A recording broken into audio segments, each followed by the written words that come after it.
I'll start out by saying that Sue and I really prefer to come to the later service. I think it's because we're all retired folks and don't have to set the alarm clock on Sunday morning and when we come to the second service. But frankly, it's worth it for us to come to this the earlier service because for me at least, the comments I received afterwards are really helpful in getting some feedback that sometimes people don't say in the class session. So I really appreciate it. And I think she enjoys just not having to rush out and able to chat with folks too. So, there's always trade-offs in life, aren't there? That's just sort of the way it goes. Last Sunday, one of the comments was some people were kind of troubled about that story I told of going to that Hoboken storefront, and the person leading us said, how do you teach children to pray our Father when the only Father they know is that drunk that comes home once in a while and beats up their mother? And the question, one person said, what was your answer? And I said, I didn't have any. But as I've been thinking about that, I realized that in the church we came to from in Nashville, they put at the bottom of the bulletin, if you want to pray our God or our parent, our mother, or even our Creator, feel free to do that. And I got to thinking about that one of the associate pastors there is a lesbian woman. And she always prays our Creator. To me, our Creator just sounds kind of non-personal to me.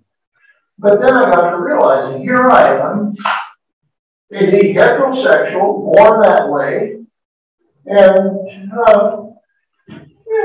I'm sure glad I love and am. But at the same time, she was born the way she is, and for her, Creator was a very personal way of responding. And that was kind of a revelation that I hadn't really thought through much before. And I also realized when we went to church there, many times we sat next to a woman that had been a missionary in Mozambique for 35 years. And when she prayed the Lord's Prayer, I don't know what language, or it was Portuguese or some Mozambican tribal language, but I know she was speaking in another language. And also in that church, there was a kind of a separate congregation that was part of the church, but they had a separate worship in the Karen language. They were about 100 Burmese refugees. And I preached for them 2 or 3 times, and when they prayed, I had no idea what word they used for God. I knew I was praying our Father when they were praying whatever language they were.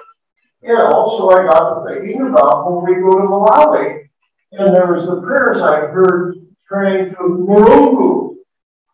Mulungu is their term for God. They have a different term for Father, so they prayed the Lord's Prayer as our God who art in heaven. This started to broaden my understanding, and the idea, though, really is, how do you connect the people, us, to God? What's the best way for you? What words do you use? And even in the Bible now, you think of the different words for God. I realize that Jehovah's Witnesses think there's only one proper word to call God. But in Genesis 1, in the Genesis 1 creation story, God is called Elohim. In the Genesis 2 creation story, which is a little different, God is called Yahweh. Well, and frankly, we'll get into this more next week, but it's really YHWH, unpronounceable, because some of the Hebrews believe you should never utter the name of God. Why? Because if you know somebody's name, you have some power over it. Any of you ever been school teachers or even substitutes? And go in, if you were a substitute, went in a group didn't know anybody's name, it was pretty hard to have control. If you know their name, or if I hollered out, you, in a crowd, I that he would turn his head to see who was calling. See, knowing somebody's name, and they said, we have no power over God, so we can't utter God's name. They felt God. Actually, one of the things that kind of relates here, one time I was doing a workshop in Maryland, and I can't remember whether it was before I did the workshop, the pastor who was taking me around, or whether it was after it. He took me to his church. He said, you can sit in on our disciple Bible study. And fine, I'm taking disciple Bible study. And it had to be an African American church, and that night they were studying the Exodus. Or the way those African Americans could identify with the Exodus story was slightly different than most of us Euro Americans. Different parts of the Bible had greater power over some people than others, as well as different times in our lives, certain portions of the Bible speak more to us. So, let's see, I keep running it. Okay. So here's where we were last week, ending up. Remembering, I'm not sure. Yeah, I think it's Holland in North Carolina more than anything else. Thank you, sir. These two passages from the Old Testament to talk about the oral tradition.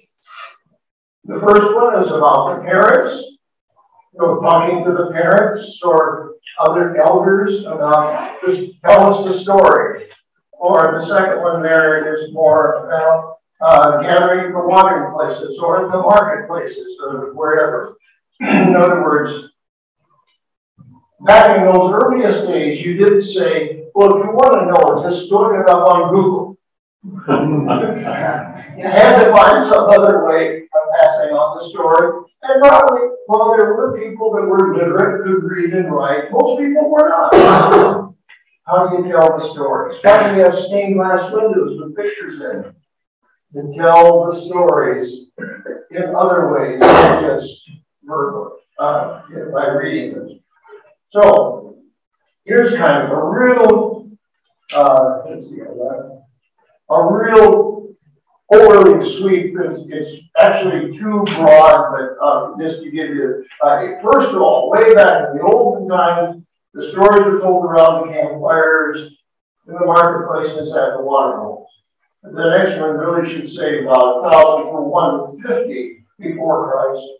The Old Testament books, most of them were probably all written down in approximate form we have today.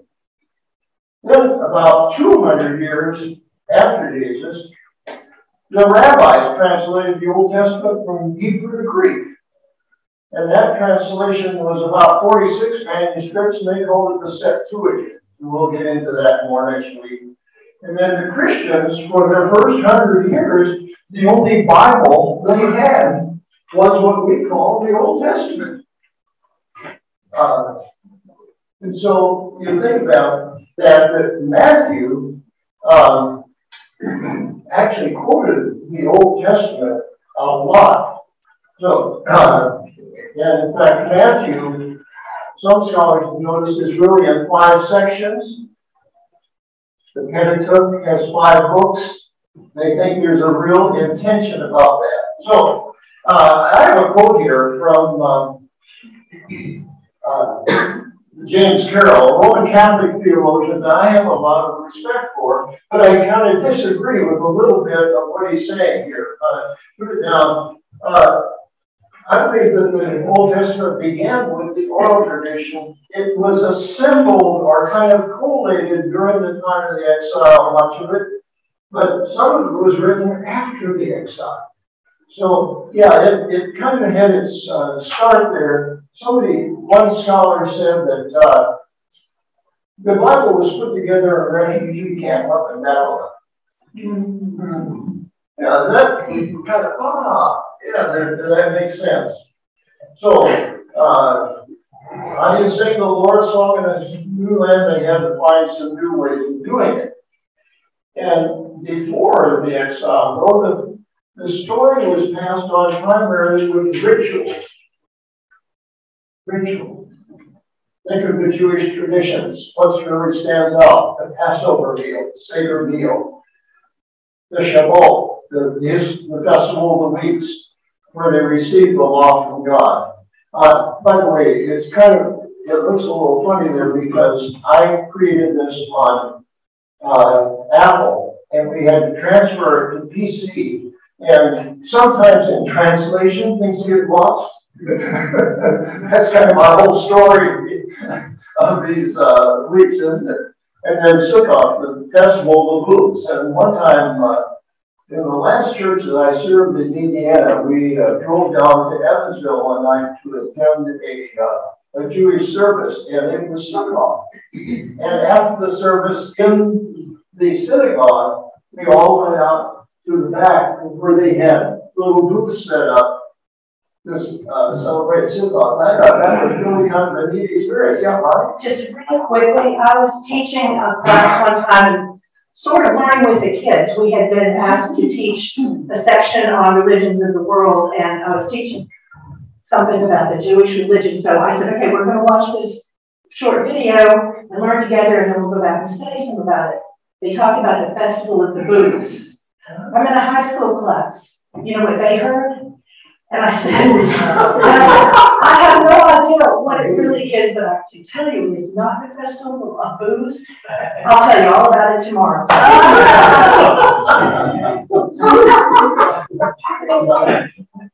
We're all guessing back here. Tabernacles. Yeah, so they had to set up a lot of little booths. Who knows, they may have made some booths too, I don't know. Each of these were important events in Jerusalem where they came to the temple, they were very prescribed what they were to do, and if you read the Pentateuch, particularly Leviticus and Numbers, you see some pretty clear instructions of how to do each of these.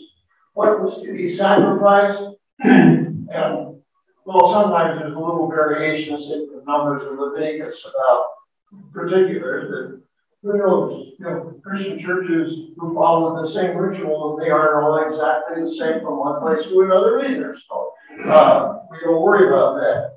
But just think about it. We have our cultural rituals as Americans, don't we? 4th of July, Thanksgiving Day, Dr. Martin Luther King holiday, Veterans Day, you kind of name it. We have our little rituals that we observe.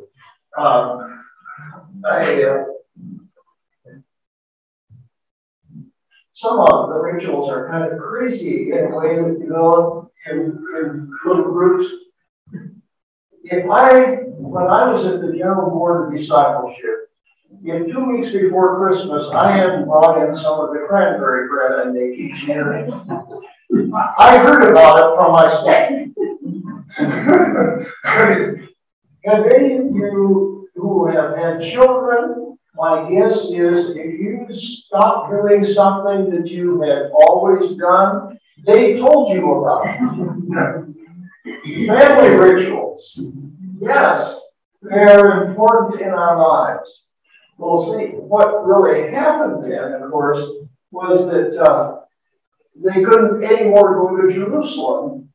Now they really had to think, and how do we work that out now when we're up in Babylon?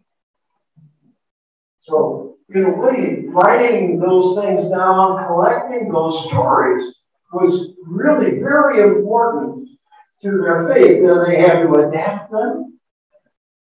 But isn't that the story of life, of adapting the faith to our present day? One of the things I really appreciated about Rob Blackford's sermons is that he doesn't talk about religion. He says, how does the gospel relate to what you and I are doing day by day? I think that is really the Christian faith. Past, forever we live. How do we live it? How do we share it? How do we put it into our own lives translation? So, any comments about, I just kind of rambling on here, fast, or question? Okay. So, this again is kind of a sweet picture that there were stories first, there were rituals, and then there were letters, like and sermons, letters. Some of the Isaiah and Jeremiah were probably letters written. Jeremiah definitely had a scribe, and he talks about the scribe that's described in those in our biblical book of Jeremiah. The sermons, some of the prophets, minor prophets, the sermons like Micah, Amos preached a sermon. He kind of castigated the folks. He was never invited back to preach there again. That has happened to some other clergy in many places all around the world. But the Torah prescribed the ritual had very specific ways of doing things. And if you notice, among Jews today, there are conservatives, there are Orthodox, and there are really 3 or 4 denominations, you might say, of Jews, and they don't all do it exactly the same way, but they all have a great admiration for the Torah. We as Christians don't all do it exactly the same way. And some of you know, I have a friend who is an imam of a mosque back there, and he said, it's a little tricky here at the mosque because we have people from all sorts of different countries that have come here, and each country, Islam is a little different from one another. I'm hoping we can get him here to speak sometime this fall. I talked to him about it. He said, I'd like to come and visit Asheville sometime, so we'll see if we can get that worked out. He has a PhD in comparative religion from the University of Cairo. And he's spoken twice with the Sunday school class we were in, and actually I very well appreciate it. So, I don't agree with him about a lot of things, but we can't be friends and learn from one another. So, the first kind of unofficial step of developing the Old Testament then was during the exile, when the first 5 books of the Old Testament, Genesis, Exodus, Leviticus, Numbers, Deuteronomy, became authoritative to the Hebrew people. Some people believe that at least parts of the Torah, where when the Israelites came back to Jerusalem and started rebuilding the temple, they followed parts of that there, or maybe it was that they got back and started relating what they had developed up in Babylon. So, wow, we're back now. Remember, the folks that had been to Babylon, well, really the ancestors of the folks that had been to Babylon, because they were there 70 years, and you think of life expectancy, the people who were trying to were not the folks that came back. It was the ones that heard the stories and had gone through the rituals that were developed and ended up there, came back. So the farmers and the ranchers don't always agree, if you remember Oklahoma. Well, the people that had stayed left in Israel and the people that came back didn't always do things the same way. And so there was probably some struggles to figure out exactly what things were going to be like then. And remember, there were, well, I'll just go on to the next one. In the Bible, there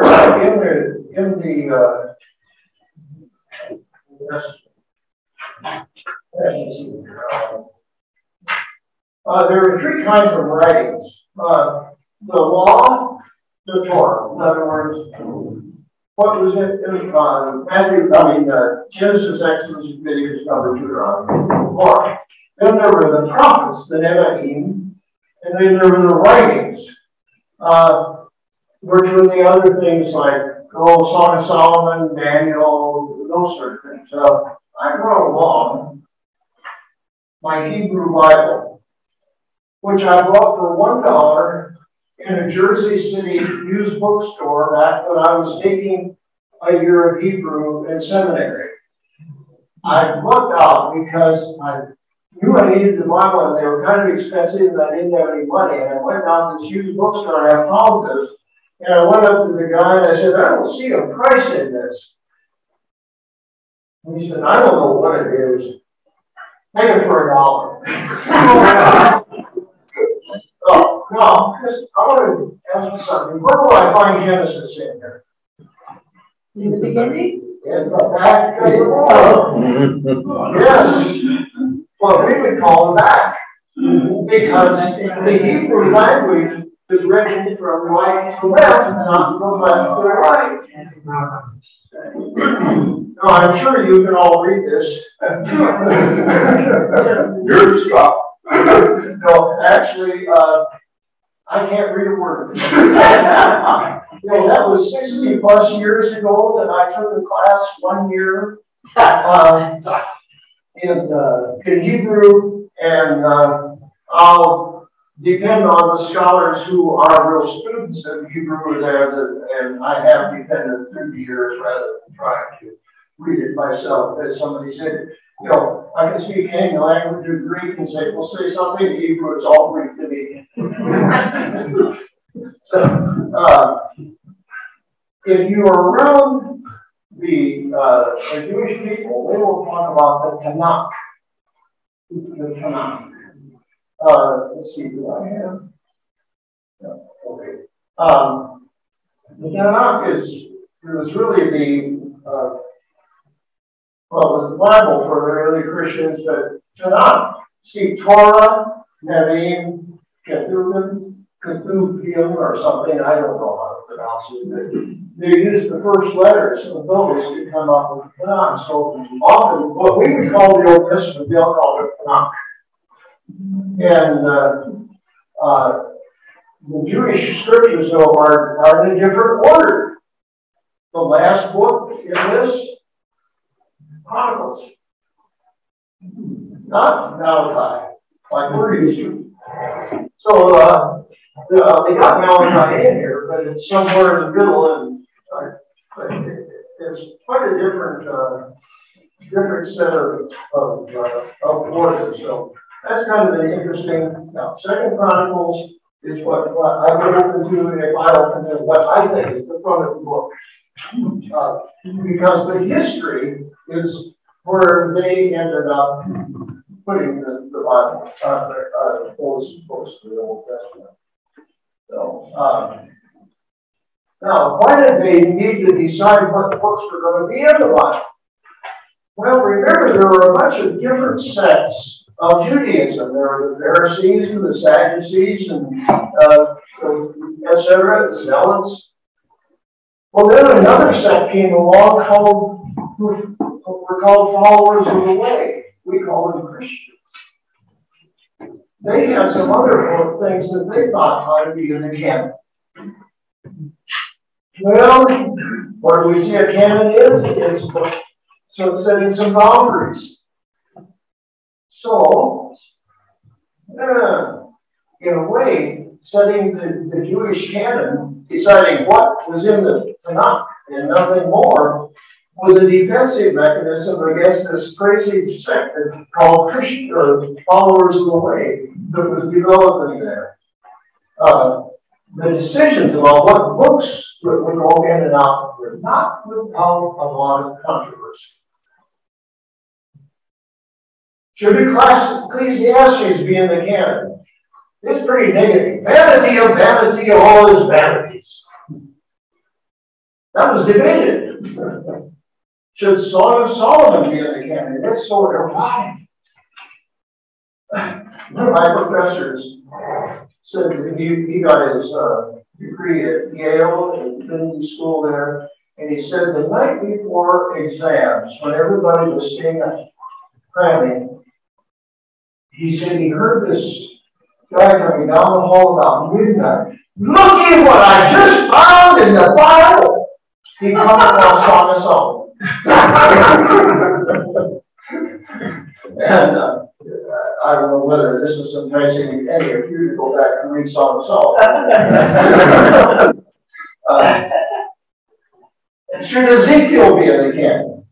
There are places where it contradicts the Torah, so the scholars, the Jewish scholars thought. Proverbs, they said, have internal contradictions. Now, I have not studied what they thought these internal contradictions were. I just think there are a lot of nice little gems in there. But in a way, there's a lot in the Bible that seems to contradict. For instance, in the Old Testament particularly, there are passages that say if you follow God, you will be blessed with many horses and cows and things like that. And another, you're condemned if you are rich. Now, how do you put those together? And Esther, the book of Esther in our Old Testament never mentions God. Not once. So you can understand why when they were debating what goes in the canon, what goes in the limits, their boundaries. These are real arguments. And the Jewish people I've been around say, we just love to argue, but we don't get mad at one another. I think that's a great idea to argue without getting mad. But to argue about stuff is important. So, any questions or comments about any of those things? Now you're talking about the discussion which is the Jewish Bible is the third part, and the last part is the 11 books of the writing. Yeah. And that's what you're really talking about. Yeah, you're right. Yeah, it was in the writings that were more the controversy than the other things. Right? Because you have the 11 book of writing, then you have the prophets, and then you have the law. That's how the Jewish Bible is. Yeah, right. Yeah. Except they go the other way. Yeah, it's not the law for almost all Jews. The Torah is the most important. That's the first part. Yeah, that has more authority than the other. And then you get the second part, and then you get the last part, you know, the 11 writings, which ends with Chronicles. Yeah, right. Yeah.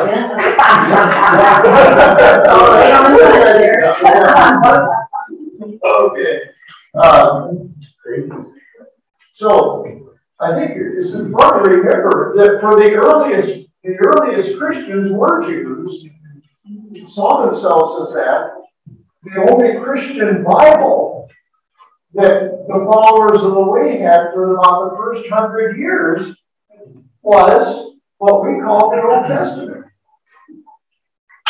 They didn't start out in those first 100 years with Matthew, Mark, Luke, and John, Acts, Romans, 1st and 2nd Corinthians. Well, some of those things were written before that, but they were never thought of as assembled yet. They were very important.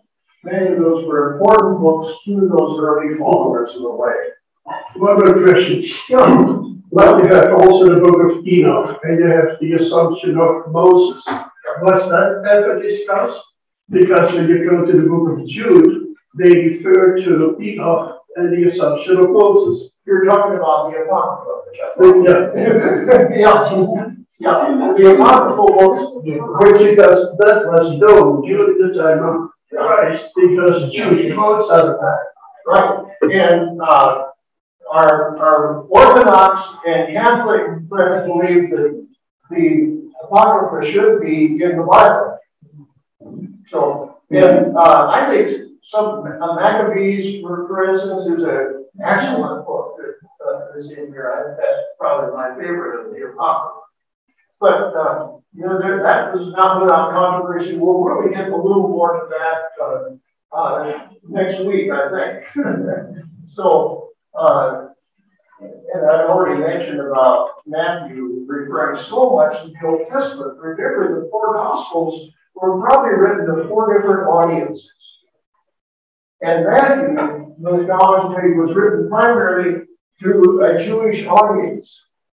So that's one reason why they think Matthew probably did more quoting from the Old Testament than any other of the gospel writers. Oh, I don't know. I have no explanation to provide that. This was just kind of a summary and saying, okay, looking at the whole span here, we're talking about the oral tradition. It got written down. There was the acceptance of some books and throwing out of others, and then there were the translations. So we're going to get to the last parts, but it was a long process. And next week we're going to look primarily at this process of the New Testament. But the scriptures, where do we go from here? The formation of the Old Testament and the Hebrew Bible, then we got to consider the Dead Sea Scrolls. Now, I'm thinking there's probably a more modern translation than this. But how many of you have been to Israel and driven past and looked up into the hills there? Yes, several of you. That's pretty desolate country. You go by the Dead Sea and look up there, and it's dry. And I think I may have mentioned before, the first time the only time I went across the Negev, I finally understood why the Israelites said to Moses, "Why do you ever bring us out to this God-forsaken country?" It was pretty desolate. But these scrolls were found, and of course that's a wonderful story back in the 40s. And the Dead Sea Scrolls contain parts of every book of the Old Testament except Esther. Now, sometimes it's just little bits, but yet there are parts of every other of our Old Testament books except Esther. And the best manuscript that are found in the Dead Sea Scrolls was Isaiah. And when the Isaiah manuscript was found, then they were able to look back and say, well, some of the questionable things from our previous translations, now we understand probably what was really the beginning. I had the opportunity to crawl the ladder. Crawl the ladder? Wow. That goes up to that hall. Wow, that is amazing. Where that was found. Did you find any scraps up there? I went with Bob Terrell twice. Okay. Most of you know remember Bob Terrell. Oh, so you have an expert. Okay, that is great. Yeah. And any of you have been to Israel, you understand. You see the difference between southern Israel, which is so desolate, and you get up around Galilee, it's so green and just so beautiful. And Jesus came from the beautiful part, and Moses came through that rugged part. And yeah, it's quite an experience. So the Dead Sea Scrolls help a lot, but one of the points I want to make about this is the fact that we have no original documents of any book in the Bible. We have many ancient manuscripts, but no originals. So it's a task for the translators to say, what's the best translation? And you look at all these ancient manuscripts and see the little variations and try to figure things out. I think that was the Jesuits that did it. It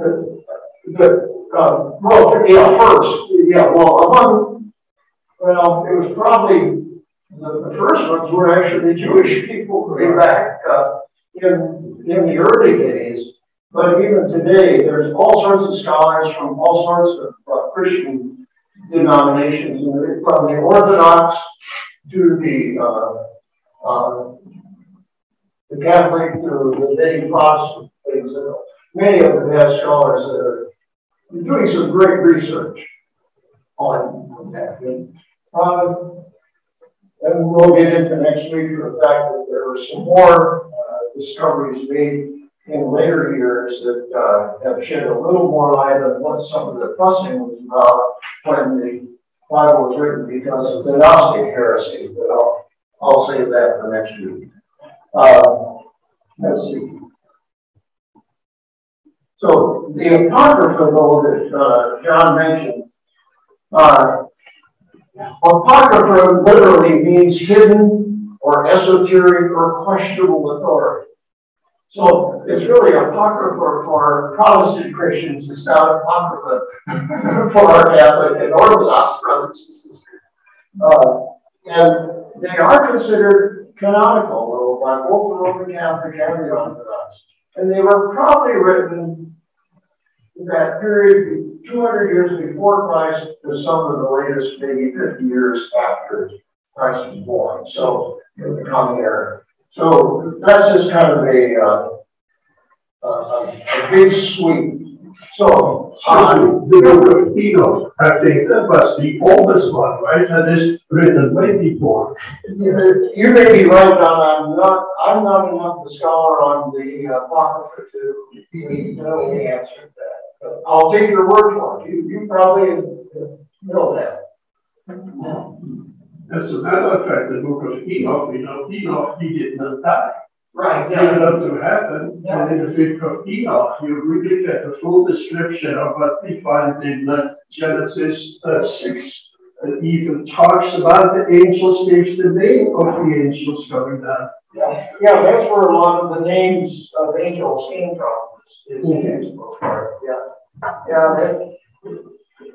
The Apocrypha has some interesting stuff in it, and I haven't read enough of the Apocrypha and really ever studied it to say that it is real meaningful for me.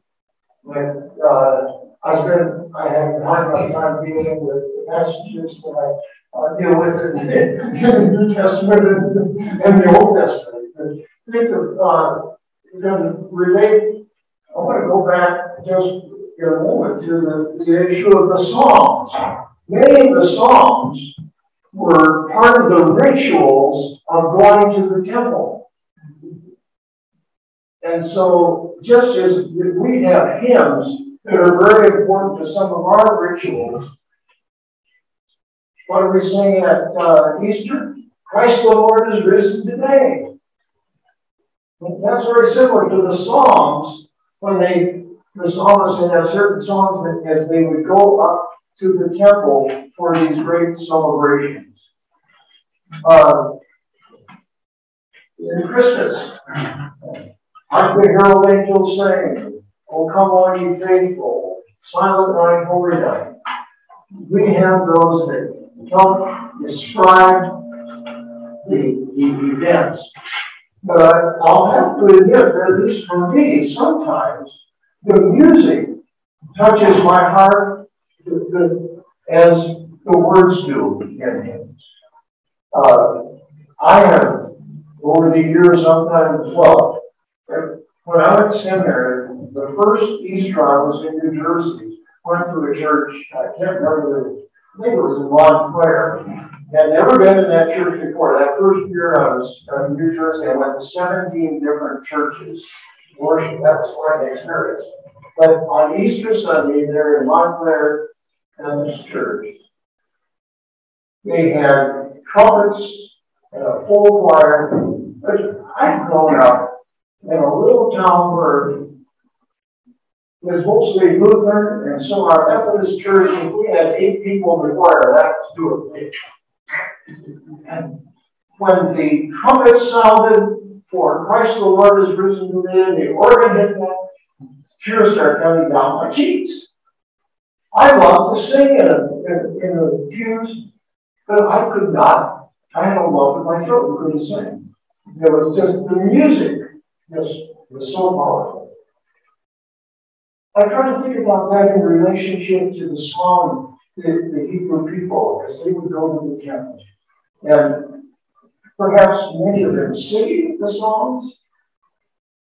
What did that mean to them? I think it meant a lot.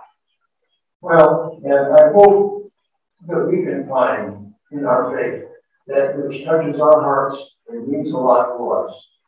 And that's the whole goal of this. So next week, we'll look at the New Testament for this formation period through that. After this, you didn't talk as much today as you did. Did I not read you? So go in peace, and may the peace of Christ go with you.